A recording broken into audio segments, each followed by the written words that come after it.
បើឯងមិនចេញពីសម្ព័ន្ធឈៀវនិងគ្រួសារឈៀវទេខ្ញុំក៏គ្មានអីត្រូវរសារអាកំបាំងឯងដែរបងគិតគូរច្បាស់ហើយឯងគិតបន្តិចទៅតែកុំគិតយូរពេកព្រោះឯងមានអ្នកដឹងពីអាកំបាំងរបស់ឯងគ្រប់ពេល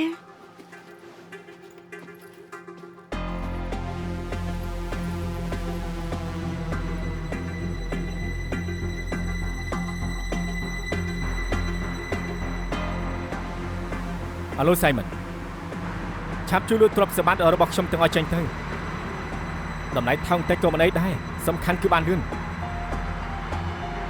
មិនចាំបាច់ខកច្រើនទេធ្វើតាមខ្ញុំប្រាប់ទៅ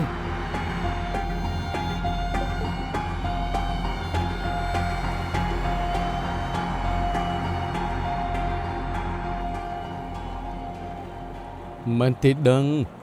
ដល់លេង Brian ដល់អញ្ចឹងមិនតកទៅដល់លេងទេគ្រាន់តែមិនដេញដោលសិនខ្ញុំនៅតែត្រូវគិតគេឈ្មោះគ្រួសារឈៀវនាងដើម្បីគេឈ្មោះគ្រួសារឬក៏ដើម្បីភាគហ៊ុន 10% នៅក្នុងដៃ Brian ក្នុងចិត្តលោកខ្ញុំជាមនុស្សអញ្ចឹងឯងខ្ញុំមាននិយាយខុសដែរមានភាគហ៊ុន 10% នេះនាងនិងប៉ារបស់នាងអាចគ្រប់គ្រងសម្ព័ន្ធឈឺបានទាំងមូលសួរថារឿងអញ្ចឹងអ្នកណាព្រមបោះបង់ខ្ជិលបកស្រាយប្រាប់លោកណាចង់គិតយ៉ាងម៉េចតាមចិត្តនាងធ្លាប់គិតពីណាណាទីពេលនេះការស្លាប់របស់ណាណាពាក់ព័ន្ធនឹង Brian ច្បាស់ណាស់នាងដើម្បីភាគហ៊ុនក៏ដោះលែងគេអញ្ចឹងហ៎នាងគប្បីនឹងណាណាទីណាណាស្លាប់ខ្ញុំក៏មិនសប្បាយចិត្តដែរ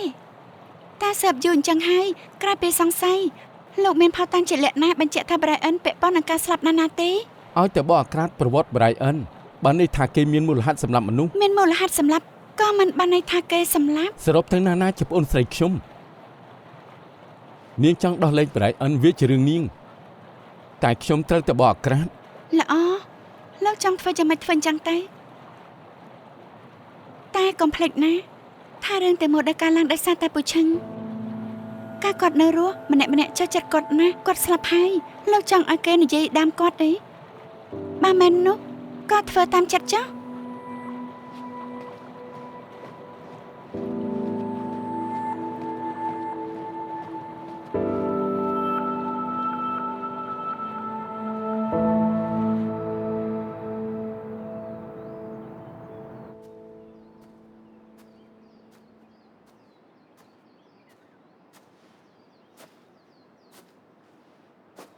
ប៉ាម៉ាក់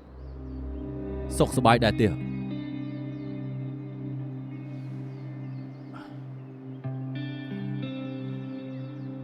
លោកប៉ាដឹងថាប៉ាមិននៅក្បែរខ្លួនខ្ញុំនេះសោកស្ដាយបំផុតអ្វីជាងគេដែរទេគឺខ្ញុំមិនបានលេងអុកជាមួយនឹងប៉ាទៀតតែប៉ាថាខ្ញុំចង់ឈ្នះពេកប៉ាខ្លាចខ្ញុំឆ្លាតហួសហើយខ្លាចខ្ញុំធំឡើងមានរឿងមិនអាចបកក្រោយបាន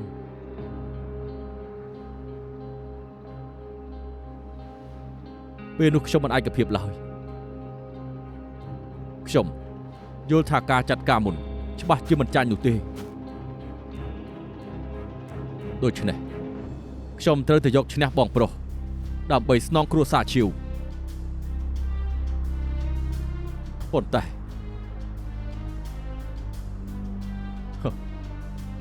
តាមពិតគ្រប់យ៉ាង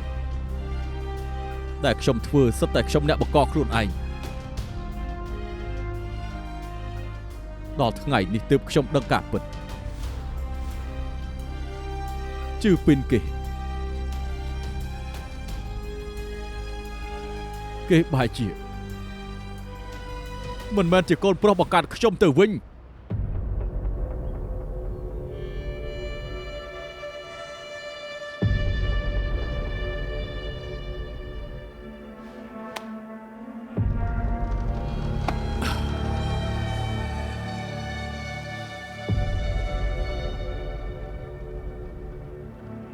ច្រើនឆ្នាំមកនេះ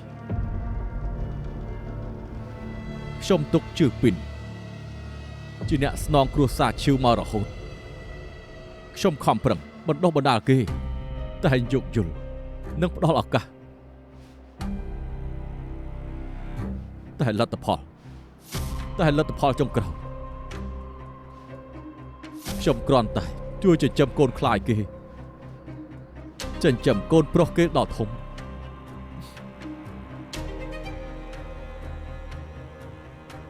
ប៉ុន្តែខ្ញុំលំបាកណាស់ទើបដណ្ដើមបានការរកស៊ីរបស់គ្រួសារឈៀវយើងបានពេលនេះខ្ញុំមិនអាចបកគលការរកស៊ីគ្រួសារឈៀវយើងឲ្យទៅអ្នកក្រៅដែលមិនជាប់សាច់ឈាមយើងបានទៅពេលនេះខ្ញុំស្ទើរតែដេញម្ដាយកូនពួកគេចេញពីគ្រួសារឈៀវយើងតែម្ដង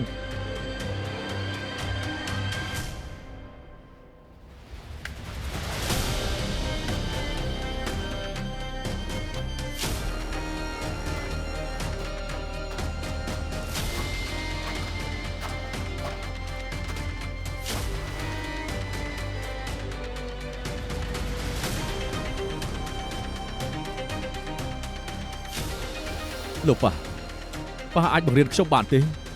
ស្ថានភាពនេះតើគួរដើរបន្តទៀតយ៉ាងម៉េចទៅ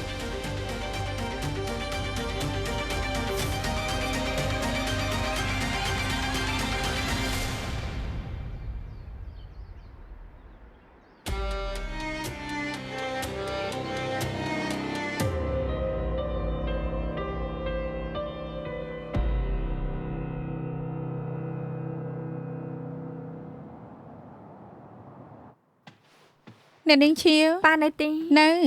តែគាត់កំពុងប្រជុំប៉ាលោកគ្រូខានជុកគ្នាមករជាអាចដូចជាមនុស្សស្រីរឹងមាំល្អណាស់ខ្ញុំរៀបចំឯកសាររួចចាំប្រាប់លបងស៊ូអ៊ីជុនណាបានអរគុណមេធាវីឋានកុំគូសុំអីខ្ញុំទៅសិនហើយលើកក្រោយជួបគ្នាបាយបាយ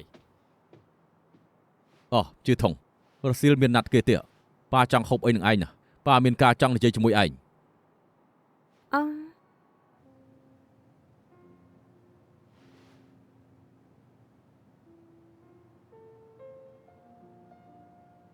ជឿធំអាចចូលក្រុមហ៊ុនមករយៈទម្លាប់ដែរទេ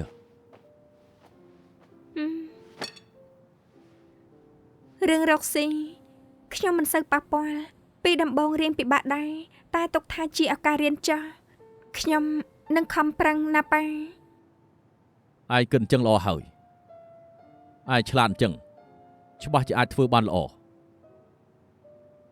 ពេលនេះសន្សំបទពិសោធន៍សិនទៅចាំពេលដែលក្រុមហ៊ុនបានចូលទីផ្សារហើយប៉ានៅមានរឿងជាច្រើនទៀតចង់ឲ្យជួយណាប៉ាចង់ឲ្យសម្ព័ន្ធឈីវចូលទីផ្សារមុនក្រោយក្រុមហ៊ុនគង់តែត្រូវពង្រីកតើឯងមានធ្លាប់គិតថាចង់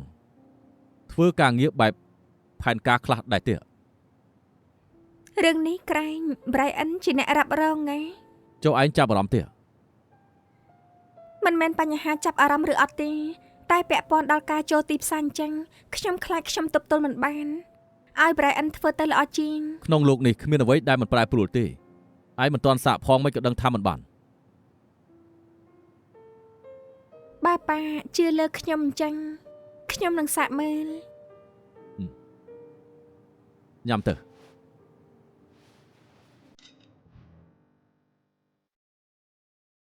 អាជីនណាឯងចង់មើលឃ្លីបកំណត់ត្រាថ្ងៃដែលពូឈឹងកើតរឿងនោះខ្ញុំផ្ញើឯងហើយ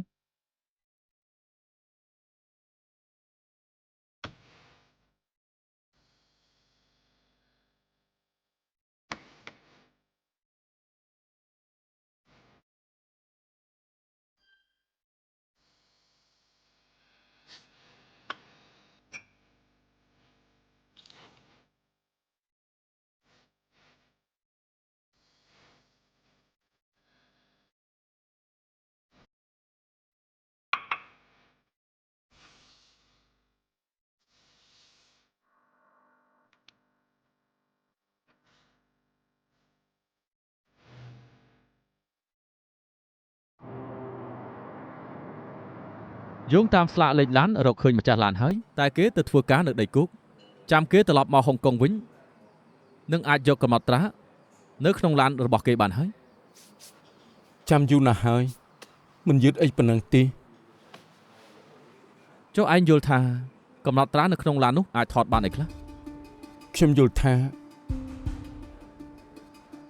មុនពេលប៉ាខ្ញុំកើតរឿងឈឺសៅអ៊ីស្រាប់តែទេរកគាត់អាចពាក់ព័ន្ធនឹងការស្លាប់របស់ប៉ាខ្ញុំហើយឡាននោះក៏ឈប់នៅពីមុខប៉ាខ្ញុំទៀតថាមិនត្រូវអាចថតបានអីខ្លះ ទុកចិត្តចុះខ្ញុំបានតាក់ទងម្ចាស់ឡានឲ្យមករកខ្ញុំហើយរួចហើយចាំខ្ញុំប្រាប់ឯង ចង់ឲ្យខ្ញុំទៅជួយនៅ office CEO ឯងក៏ដឹងដែរថាបន្តិចទៀតបងត្រូវធ្វើកម្រងក្រុងឆុងអីបងមិននឹងមានពេលគ្រប់គ្រាន់រឿងច្រើនបងចង់ឯងមកកន្លែងបងគ្រប់គ្រងការងារទូទៅនៅក្រុមហ៊ុននិងរឿងពាក់ព័ន្ធផ្នែកច្បាប់ តែហេតុអីក៏រកខ្ញុំ ព្រោះពួកយើងជាគ្រួសារតែមួយ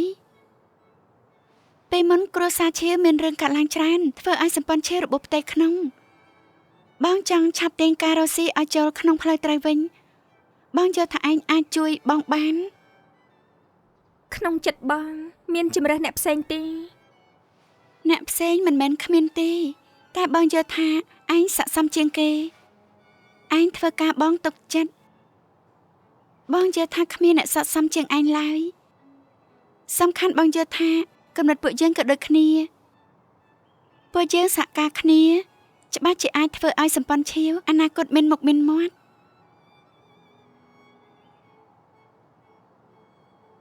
ឯងខ្លាចប៉ាឯងមិនពេញចិត្តទេ ប៉ាប្រហែលជាមិនប្រឆាំងទេ Challenge មានរឿងមួយខ្ញុំយល់ថាខ្ញុំគួរតែប្រាប់បង រឿងអី ប៉ាចង់យកសម្ព័ន្ធឈាវដាក់ចូលទីផ្សារ ចូលទីផ្សារ មិនដឹងថាគាត់មិនប្រាប់បងឬក៏មិនទាន់ប្រាប់ទេតែក្នុងនាមបងជា CEO ខ្ញុំគិតថាបងគួរតែដឹង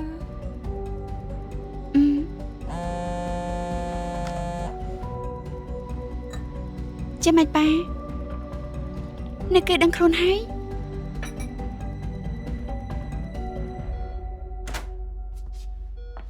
អេក្រាញ់ថាដឹងខ្លួនហើយ បើហើយបាញ់គេដឹងខ្លួនតែពេលពេទ្យពិនិត្យរួចថាសុខភាពគេខ្សោយក៏ចាត់ថ្នាំឲ្យគេដេកទៅឲ្យគេសម្រាកឲ្យច្រើន ប៉ាខ្ញុំមានការនិយាយនឹងប៉ា កុំរំខានគេអីចឹងចេញទៅក្រៅទៅពូឯងចង់យកសម្ព័ន្ធឈាវចូលទីផ្សារហ៎ ខ្ញុំគិតថាគាត់ចង់ប្រើប្រាស់រឿងនេះបាញ់ចែកភាគហ៊ុនជាថ្មីអញ្ចឹងទៅអាចកាត់បន្ថយឥទ្ធិពលនៅក្នុងសម្ព័ន្ធ មានអីចម្លែក លោកតាមិនអោយក្រុមហ៊ុនចូលទីផ្សារគឺមិនចង់ឲ្យការរកស៊ីសម្ព័ន្ធឈាវរងឥទ្ធិពលពីខាងក្រៅរឹតតែមិនចង់ឲ្យមុខរបរគ្រួសារធ្លាក់ក្នុងដៃអ្នកក្រៅមិនស្មានថាលោកតាទៅតែចែកឋានសោះពូដើម្បីតាមប្រយ័ត្នខ្លួនក៏ក្បត់នឹងបំណងរបស់លោកតា ចុះឯងចង់យ៉ាងម៉េច ខ្ញុំនឹងប្រឆាំង ចុះបើពូឯងនៅតែចង់ធ្វើ ដល់ពេលនោះមានតែបើកការប្រជុំម្ចាស់ភាគហ៊ុនដ៏ធំមួយឲ្យប្រើប្រាស់ភាគហ៊ុនក្នុងដៃបដិសេធបើចាំបាច់អាចនឹងបញ្ឈប់សិទ្ធិជាប្រធានរបស់គាត់ មិនដល់ពេលចុងក្រោយប៉ាមិនចង់ដើរជំហាននេះទេព្រោះបើអញ្ចឹងនឹងត្រូវបើកកាយប្រវត្តិជាពីនដល់ពេលនោះមិនត្រឹមតែខូចគេឈ្មោះគ្រួសារឈីវទេនៅអាចឲ្យគ្រួសារបែកបាក់គ្នាទៀត ខ្ញុំក៏មិនចង់ដើរជំហាននេះដែរតែត្រូវមើលថាជំហានបន្ទាប់ពូចង់ដើរយ៉ាងម៉េច ម្ចាស់ឡានដែលឯងចង់រកមកហុងកុងវិញហើយកំណត់ត្រាឡានក៏យកបានដែរ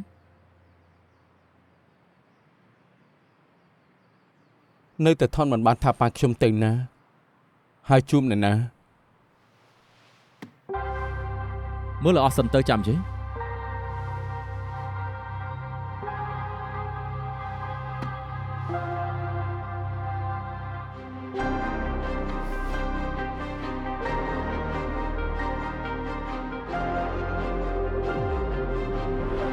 ពិតជាគាត់មែន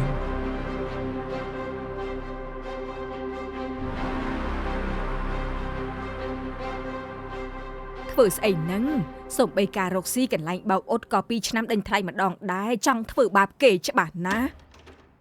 អេឈប់និយាយនឹងឯងហើយបងថ្លៃឯងមកវិញហើយចាំបងសួរឲ្យលោកប្តីបងមកវិញល្អហើយបងប្រុសល្អរបស់បងហួហេតុណាថាចង់យកការរកស៊ីកន្លែងបោកអ៊ុតប្អូនប្រុស2ឆ្នាំដេញថ្លៃថ្មីម្ដងទៀតចង់ធ្វើបាបគេច្បាស់ណាស់ ណែថ្ងៃនេះអារម្មណ៍បងមិនល្អមិនចង់ស្ដាប់អូនឡូឡាទេមានរឿងអីចាំថ្ងៃក្រោយចាំនិយាយ ថ្ងៃក្រោយចាំនិយាយស្អី ពេលនេះត្រូវគេធ្វើបាបអញ្ចឹងហើយនៅចាំថ្ងៃក្រោយទៀតទេបងចង់បញ្ចប់ដោយអញ្ចឹងហ៎ មិញនេះក្រែងថា2ឆ្នាំក្រោយដេញថ្លៃថ្មីម្ដងមិនបានន័យថាមិនឲ្យបងប្រុសអូនចូលរួមឯណាអូនមានស្ដាប់ច្បាស់ដែរទេ បានរឿងនេះខ្ញុំមិនប្រកាន់ទេតែតំណែងប្រធានមូលនិធិខ្ញុំត្រូវយកមកវិញខ្ញុំគិតរួចហើយ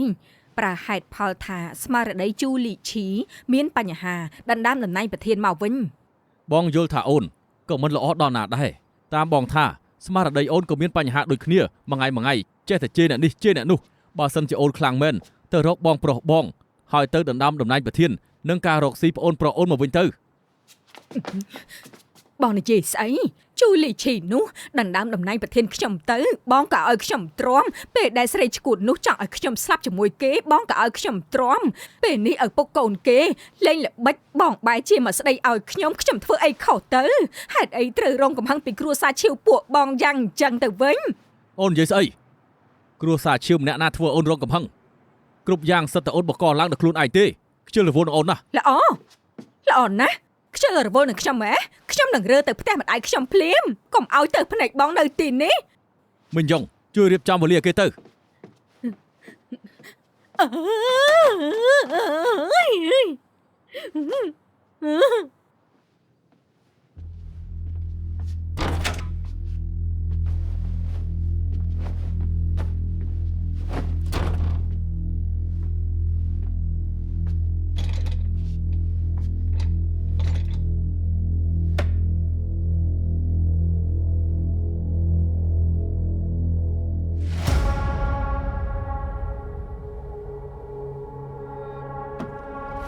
កុំប្រដេបដាស់ណាកាយឈឹង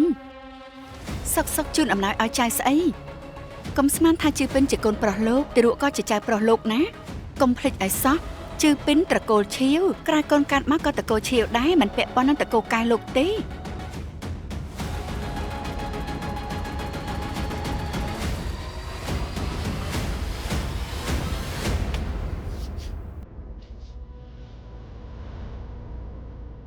ខ្ញុំឆ្លាតមួយជីវិត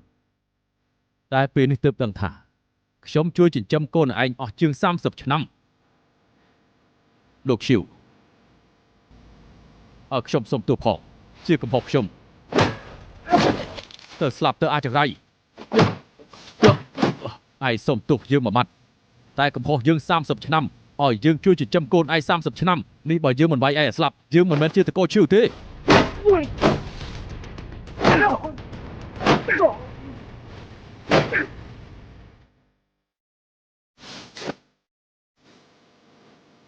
លោកវាយខ្ញុំឲ្យស្លាប់ក៏ខ្ញុំសុខចិត្តដែរតែសង្ឃឹមថាលោកមានចិត្តទលាយដោះលែងម្ដាយកូនជាពីរទៅធ្វើយ៉ាងម៉េចដាក់ពួកគេមិនចាំបាច់ឲ្យប្រាប់យើងទេប្រាប់យើងមកនៅមានអ្នកផ្សេងដឹងរឿងនេះដែរទេហើយនៅមានស្អីផ្សេងអ្នកនឹងយើងទៀតដែរទេលោកនឹងអ្នកស្រីឈៀវមានកូនស្រីបង្កើតម្នាក់គឺអ្នកនាងទី3ជឺថង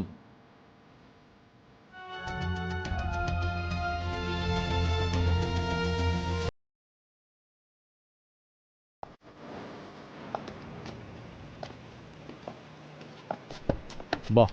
ប្រយ័ត្នក្បាលប្រយ័ត្នត្រូវក្បាលខិតចូលតិចទៅ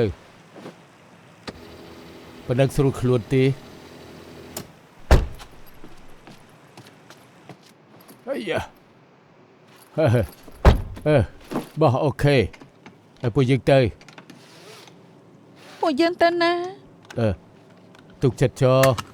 បើទៅគ្រូសាឈៀវទេ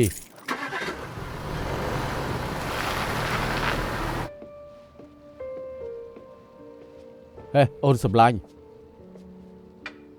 ទឹកផ្លែឈើស្រស់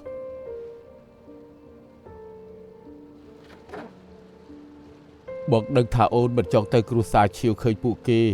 ដូច្នេះបងក៏រើមកវិឡាដើម្បីឲ្យអូនសម្រាកបានស្ងប់ ខ្ញុំធ្វើខុសច្រើនណាស់ហេតុអីបងនៅល្អនឹងខ្ញុំទៀត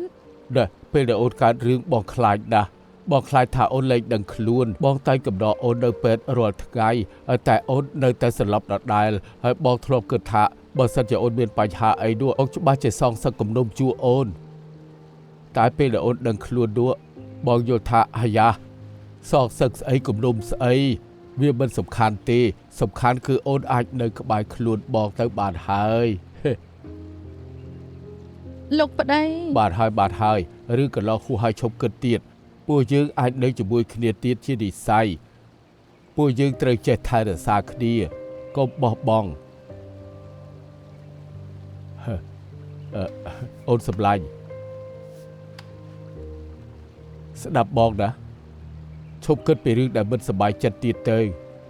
បងសម្រេចចិត្តហើយចាំពេលដែលបងដាក់គ្រប់រឿងចុះអស់ហើយបងនឹងកំដរអូនដើរលេងជុំវិញពិភពលោកហ៎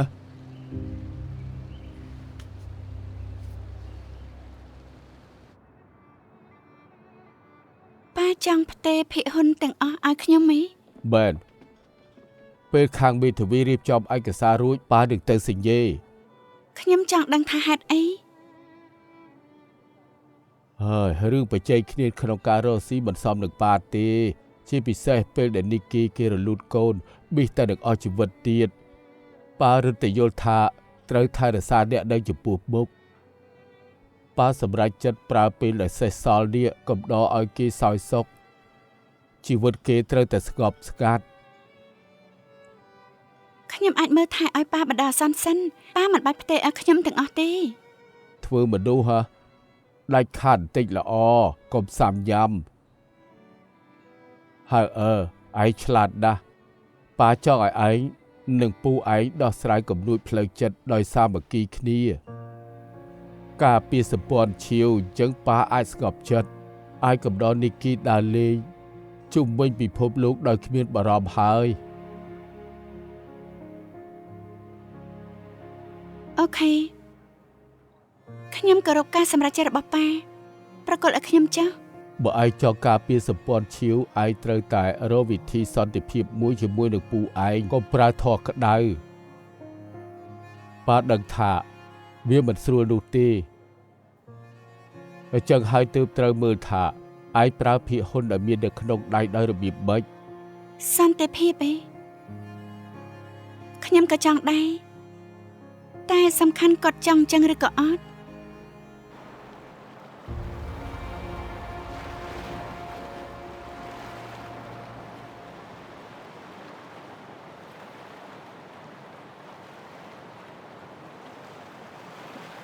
ប្អូនប្រុសពីមុនពេលឡើងកប៉ាល់ឯងតែងតែផឹកថ្នាំពុលរលោងពេលឡើងកប៉ាល់ពេលនេះឡើងយូរហើយឯងអត់ពុលទេបងចាប់ថាពីតូចឲ្យទៅកប៉ាល់យោងទៅបន្តិចនឹងឯងពុលក្អួតហើយ បងក៏ចេះថាពីតូចដែររាប់សិបឆ្នាំមកនេះព្យុះភ្លៀងរលកអីដែលមិនធ្លាប់ជួបនោះបងប្រុសថ្ងៃនេះបងដូចជាស្ទូចអន់តិចហើយសូមបីតត្រីមកក្បាលក៏មិនបាន ច្រើនឆ្នាំមកនេះឯងនៅតែឈ្នះចាំថាពីតូចបងសមុទ្រជាមួយប៉ាថាដដាស្ទូចត្រីបានច្រើនជាងអាចហូបសាច់គោឯងដើម្បីឈ្នះទោះជាក្អួតក៏ខំប្រឹងដែរ ធ្វើរឿងអីក៏ដោយគួរតែខំប្រឹងឲ្យដល់ទីបំផុតនេះជារឿងចាំបាច់ ចាញ់ឈ្នះសំខាន់ចំពោះឯងដល់ម្លឹងផងហ៎ នេះជាវិន័យហ្គេមខ្ញុំមិនមែនជាមនុស្សសុកចិត្តចាញ់ដោយងាយៗនោះទេ ការពិតទៅហ្គេមមិនត្រឹមតែមានចាញ់ឈ្នះទេអាចនៅមានលទ្ធផលទី3ទៀត បងចង់ថាទុកសន្តិភាពជាសំខាន់ណានេះជាការប្រកួតណា មានពេលខ្លះបងយល់ថាចង់ចាញ់ឈ្នះពេកឯងអាចនឹងមើលរំលងនៅរបស់ជាច្រើនសោយសុខក្នុងដំណើរការហ្គេមវារីករាយដាស់ទៅហើយ បងប្រុសខ្ញុំដឹងថាថ្ងៃនេះបងណាត់ខ្ញុំចេញមកមិនត្រឹមតែស្ទូចត្រីនោះទេមានរឿងអីជាមួយខ្ញុំឆាប់និយាយតាមត្រង់មក ពួកយើងសិតតែ60ឆ្នាំជាងហើយនិយាយអាក្រក់ស្ដាប់ទៅរស់ហួសពាក់កណ្ដាលជីវិតទៅហើយបងសម្រេចចិត្តហើយចាំពេលស្មារតីនេះគីល្អជាងនេះបងនឹងកំដរគេទៅដើរលេងជុំវិញពិភពលោកការងារក្នុងសម្ព័ន្ធជឿបកគលឲ្យហៅអនុប្រធានក៏បងលេងធ្វើដែរដូច្នេះរំខានឯងជួយមើលហៅផង ហៅបកាយអញ្ចឹងមិនចាំបាច់ខ្ញុំមើលថែនោះទេ ពូកែបែនតែគេរឹងរូស ដូចឆ្នេះរោងទុកជាច្រើននិយាយទៅហៅអើក៏ជាសាច់ឈាមគ្រួសារឈៀវយើងដែរបងចង់ឲ្យឯងបំភ្លេចរឿងពីមុនសហការគ្នាឲ្យបានល្អប៉ានៅឋានសួគ៌ក៏ចង់ឃើញពួកយើងសាមគ្គីគ្នាដើម្បីការពារសម្ព័ន្ធឈៀវដែរ និយាយអញ្ចឹងពួកយើងមិនចាំបាច់ដោះដូរលក្ខខណ្ឌទេ មិនមែនស្អីក៏ត្រូវការលក្ខខណ្ឌដោះដូរទេហើយទុកថាជាបំណងរបស់បងមួយទៅចុះបានទេហ៎បោះ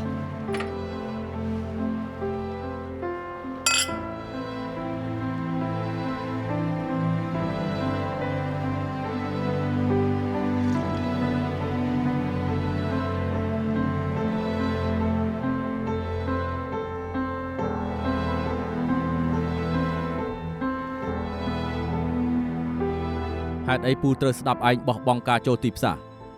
តាមពិតពូមិនមែនមិនធ្លាប់សាក់លើករឿងនេះឡើងទេប៉ុន្តែឆ្នាំនោះលោកតាបដិសេធខ្ញុំនិងប៉ាមិនចង់ធ្វើខុសបំណងលោកតា ឆ្នាំនោះគឺឆ្នាំនោះពេលនេះពូចង់ដាក់ចូលទីផ្សារព្រោះតែពូមើលឃើញវែងឆ្ងាយដើម្បីអភិវឌ្ឍសម្ព័ន្ធឈៀវយើង អភិវឌ្ឍសម្ព័ន្ធឬពូចង់ប្រើប្រាស់រឿងនេះដណ្ដើមសិទ្ធិយកមកគ្រប់គ្រងវិញ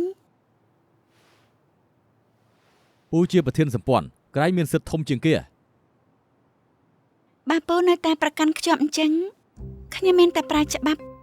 នៅក្នុងក្រមប្រឹក្សាភិបាលដែលប្រើភិហ៊ុនក្នុងដៃរបស់ខ្ញុំប្រឆាំងមិនឲ្យពូដាក់វាចូលទីផ្សារ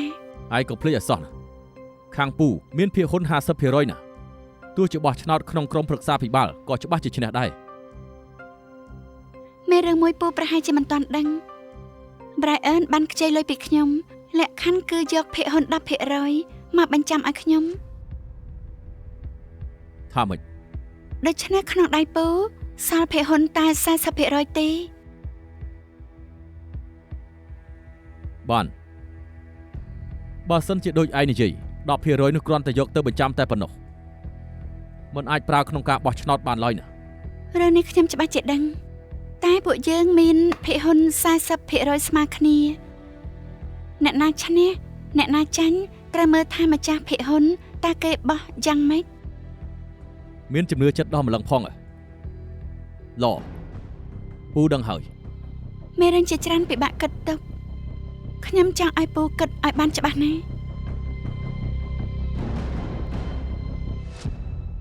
ប៉ាឯងចង់ផ្ទេរភាគហ៊ុនឲ្យឯងហើយដកខ្លួនមែនទេប៉ាថាមិនចង់នៅលេងហ្គេមនេះទៀតទេគាត់ថាចង់យកពេលសេះសល់កំដរនេះគេដើរលេងជុំវិញពិភពលោកគាត់គិតអញ្ចឹងក៏មិនមែនជារឿងអាក្រក់ដែរតាត្រូវហត់នឿយអញហើយថ្ងៃក្រោយត្រូវធ្វើសង្គ្រាមម្នាក់ឯងបែបនេះតាំងពីតូចដល់ធំពេលនេះត្រូវនៅត្រឹមតទៀតថ្ងៃក្រោយខ្ញុំនឹងឧស្សាហ៍មកញ៉ាំអីនៅទីនេះហើយប៉ានឹងនិយាយរើទៅនៅវីឡាក្នុងផ្ទះសល់តែខ្ញុំម្នាក់ខ្ញុំមិនចង់នៅមើលមុខលោកពូនិងBrianទេគ្មានបញ្ហាទេអេ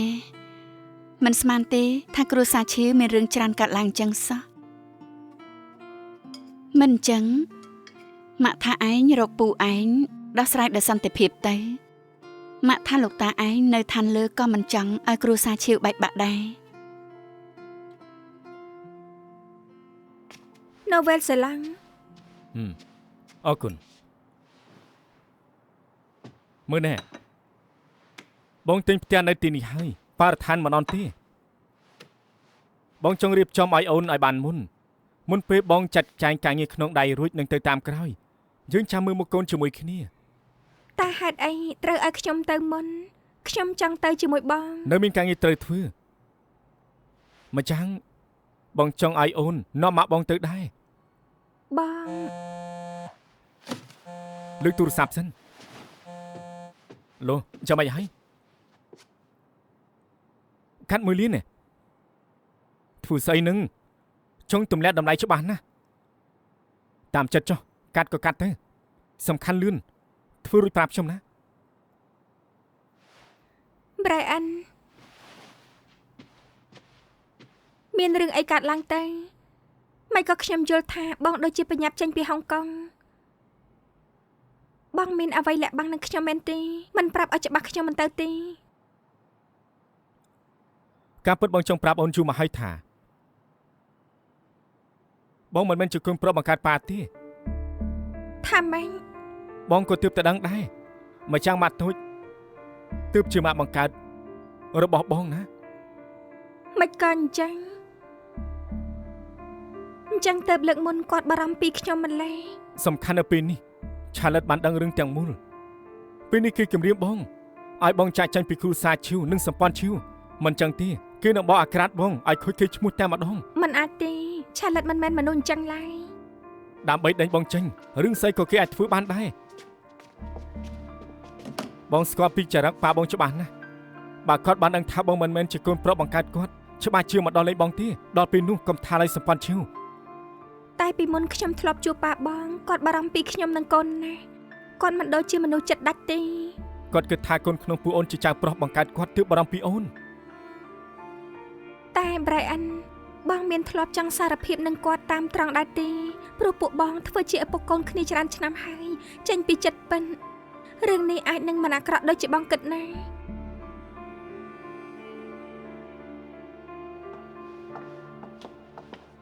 អ្នកស្រីឈីវ ម៉ាក់ធំមិនតាន់ទិញគ្រប់ទៀតទេខ្ញុំកាន់លេងអស់ហើយទាំងនេះទិញឲ្យឯងនឹងណាទុកជាអំណោយដែលឯងខំកំដរខ្ញុំមួយព្រឹកមួយនេះស្អាតមួយនេះជួយយកមួយពណ៌មួយឲ្យខ្ញុំ អរគុណអ្នកស្រីឈីវ មួយនេះក៏យកដែរមួយ ចាំបាន នេះ អ្នក ស្អា ស្រី ត ឈី ណា វ មួយពណ៌យកមួយច្រើនពេកទេដឹង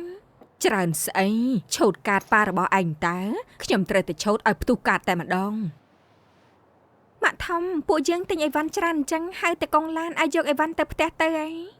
មិនបាច់ទេអេ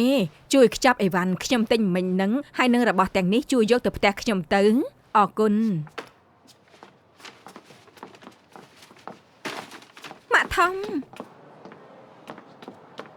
ម៉ាក់មិនព្រមទៅផ្ទះមែនទេលុះត្រាតែប៉ាឯងមកអង្វរយើងមិនអញ្ចឹងកុំសង្ឃឹមថាយើងទៅវិញអ្នកណាឲ្យគេចេះកំហឹងលើយើងថ្មីនេះក្នុងផ្ទះមានរឿងកើតឡើងច្រើនអារម្មណ៍ប៉ាមិនសូវជាល្អជារឿងធម្មតាទេមានតែគេទេដែលអារម្មណ៍មិនល្អអារម្មណ៍យើងក៏មិនល្អដែរគេគ្មានទឹកចិត្តសូម្បីតែបន្តិចឲ្យយើងទៅផ្ទះអញ្ចឹងមិនបាក់មុខទេ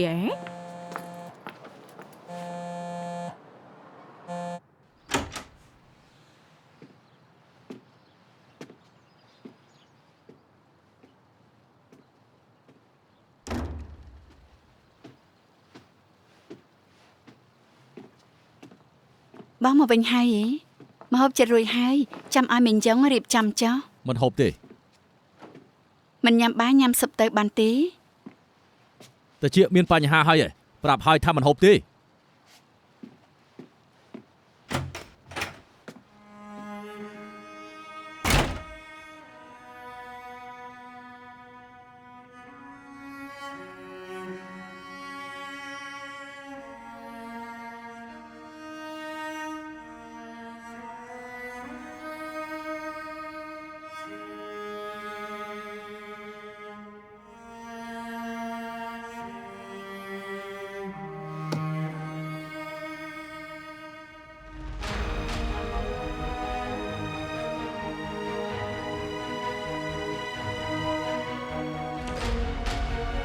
ពេលនេះគម្រោងកាស៊ីណូនៃសង្ហបុរីជោគជ័យហើយប៉ាពេលក្រោយចាំចែកបានបំណុល រកស៊ីពេលមើលត្រូវតែក្លាហានទៅធ្វើ Brian ហៅគេមានសមត្ថភាពណាស់ហើយវាងវែងតិចទៅណា ដឹងហើយលោកប៉ាថ្ងៃក្រោយខ្ញុំនឹងការពារគេ ឯងត្រូវចាំទុកឯងជាចៅប្រុសតែម្នាក់គត់របស់គ្រួសារឈៀវជាអ្នកស្នងសម្ព័ន្ធឈៀវញើសឈាមខ្ញុំច្រើនឆ្នាំមុននេះបែរជាចំណាយលើកូនប្រុសអ្នកផ្សេងទៅវិញ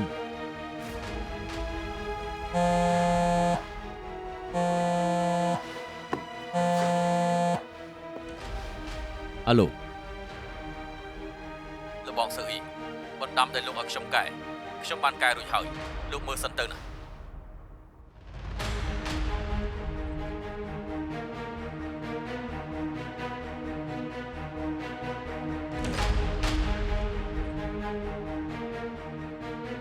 លបងសើអ៊ីអាឡូលបងសើអ៊ីខ្ញុំមិនទាន់សម្រេចចិត្តចាំខ្ញុំតែប្រាប់លោកវិញបានដែរទេខ្ញុំដឹងហើយសម្រាប់ចិត្តរួចចាំប្រាប់ខ្ញុំចុះណា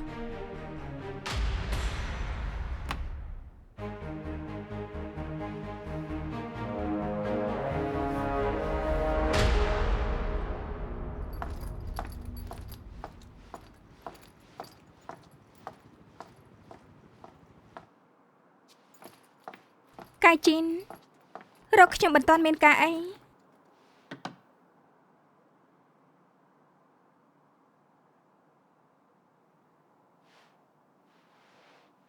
ចង់និយាយជាមួយនាងពាក់ព័ន្ធនឹងរឿងប៉ានាងនិងប៉ាខ្ញុំ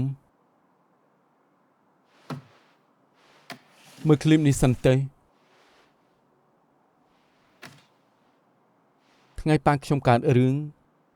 ប៉ានាងទេទៅរកគាត់ក្រោយមកគាត់បើកឡានទៅកន្លែងចតឡាននៅសមុទ្រហើយខ្ញុំក៏បានទៅសួរប៉ានាងដែរតែគាត់មិនទទួលថាបានជួបប៉ាខ្ញុំ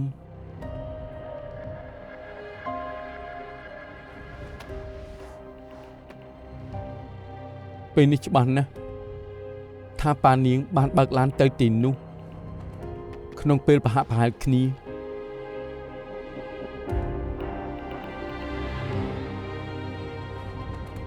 លោកចង់និយាយអីខ្ញុំសង្ស័យថាប៉ានាងពាក់ព័ន្ធនឹងការស្លាប់ប៉ាខ្ញុំ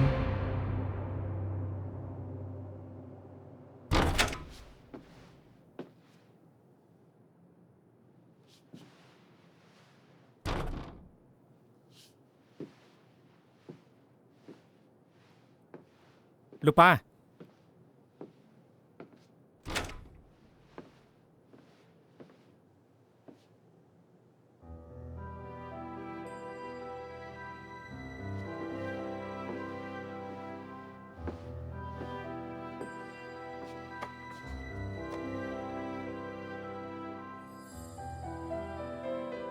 តែប្រែអិនបងធ្លាប់មានចង់សារភាពនឹងប៉ាបងទេព្រោះពួកបងជាឪពុកកូនគ្នាច្រើនឆ្នាំក៏មានចិត្តស្មោះដែរប្រហែលរឿងនេះមិនអាក្រក់ដូចជាបងគិតទេ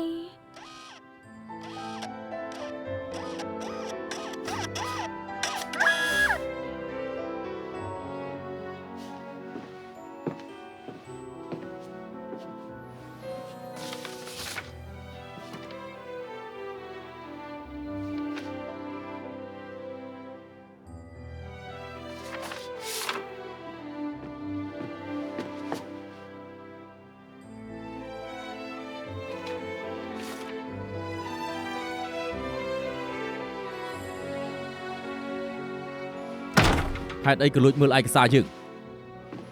ហ៎ហេតុអីក៏កែបណ្ដាំ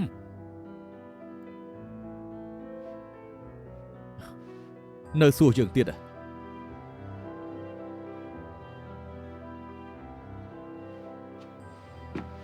បើឯងមិនមែនជាកូនប្រុសយើងកែបណ្ដាំជារឿងធម្មតាទេត្រូវទេប៉ាដឹងតាំងពីណាយើងក៏មិនចង់ដឹងដែរយើងសួរឯងរឿងនេះឯងចង់បោកយើងដល់ពេលណាដែរទៅបោកយើងដល់ពេលយើងស្លាប់មិនស្មានទេថា30ឆ្នាំមកនេះយើងបែរជាចិញ្ចឹមកូនប្រុសឲ្យគេដោយទទេឯងយល់ថាល្អសោចដែរទេឯងយល់ថាផ្ដេសផ្ដាស់ដែរទេហ៎ប៉ាក៏ថាដែរ30ឆ្នាំឪពុកកូន30ឆ្នាំព្រោះខ្ញុំមិនមែនជាកូនបង្កើតប៉ាក៏ទុកថាគ្មានអ្វីកើតឡើងចឹងលោកប៉ាហើយក៏ដឹងដែរថាឪពុកកូន30ឆ្នាំមែនដែរទេ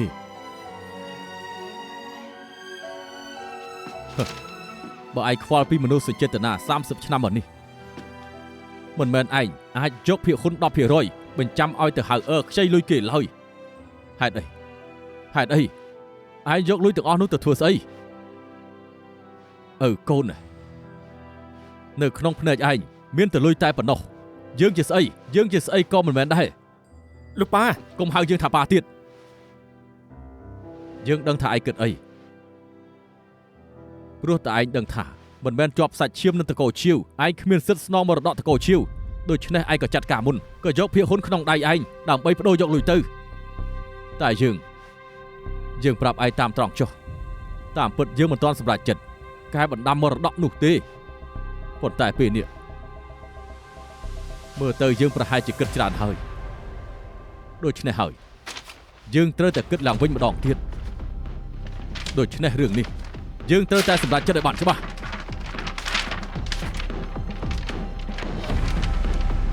លោកប៉ា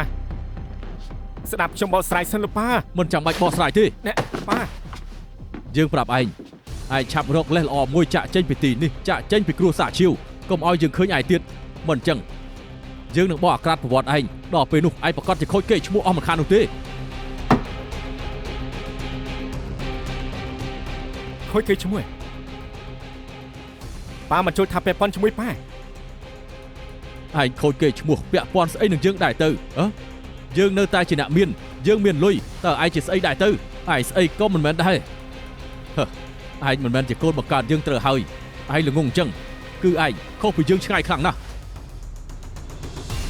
ប៉ាស្មានតែខ្ញុំមិនដឹងរឿងមែនទេថ្ងៃកាលឈឹងកាត់រឿងគឺប៉ាមិនបានទៅជួបភ្ញៀវទេគឺប៉ាទៅជួបកាយឈឹងបើគិតឲ្យបានស្រួលការស្លាប់កាយឈឹងគឺពាក់ព័ន្ធជាមួយនឹងប៉ា ធ្វើស្អីចង់ថាយើងសម្លាប់គេឯងមានផោះតាំងថាយើងទៅជួបកាយឈឹងដែរទេមានផោះតាំងទេបើមានផោះតាំងយកមកទៅយើងមានទៅជួបកាយឈឹងឬអត់មានអីពាក់ព័ន្ធជាមួយនឹងឯងទៅ ស្ដាយណាកាយឈឹងមិនគិតចឹងទេបើខ្ញុំយកទៅប្រាប់កាយឈឹងប៉ាគិតថាគេធ្វើយ៉ាងម៉េចទៅ